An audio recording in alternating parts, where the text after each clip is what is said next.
ভাই এটার থেকে মধু তৈরি হয়? হ্যাঁ আচ্ছা, এই মাছের থেকে মধু তৈরি হয়, আপনারা দেখলেন। ঠিক আছে, আপনি তো অনেক ছোট, কষ্ট হচ্ছে না? না কষ্ট নাই। আচ্ছা, আসসালামু আলাইকুম। আমি আছি এখন মোহনপুর শ্যামপুর হাটের পাশে একটা বিলে। এখানে সর্ষে ফুলের মধু সংগ্রহ করছে এক ভাই। তার থেকে জানবো যে মধুগুলা কোথায় যায় বা কি করে মধুগুলা। আসসালামু আলাইকুম ভাই। আসসালাম ভাই। আমাদের এই যে আসলাম, দেখলাম যে আপনারা মধু সংগ্রহ করছেন।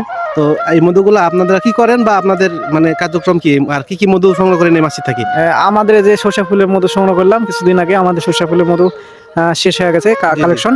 এখন আমরা মাদারীপুরের উদ্দেশ্যে যাবো, ওখানে আমরা কালেজিরা ধনের মধু সংগ্রহ করবো। জি জি, আপনাদের থেকে যদি কেউ মধু নিতে চায় তাহলে আপনারা কিভাবে দিয়ে থাকেন, না কতটুকু নিলে আপনারা দিতে পারবেন? আমাদের কাছ থেকে 1-2 কেজি যদি নেয় খুচরাও বিক্রি করে থাকি, এবং পাইকারি আপনারা যারা নেয় তাদেরকেও বিক্রি করে থাকি।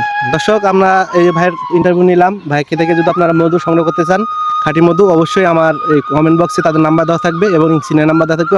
আপনারা সবাই ভাইয়ের সাথে যোগাযোগ করে মধু নিতে পারবেন। তো ধন্যবাদ ভাই। ঠিক আছে ভাই, আপনাকে ধন্যবাদ। আপনারা যদি এই মধু নিতে চান অবশ্যই এই ভাইয়ের সাথে যোগাযোগ করবেন।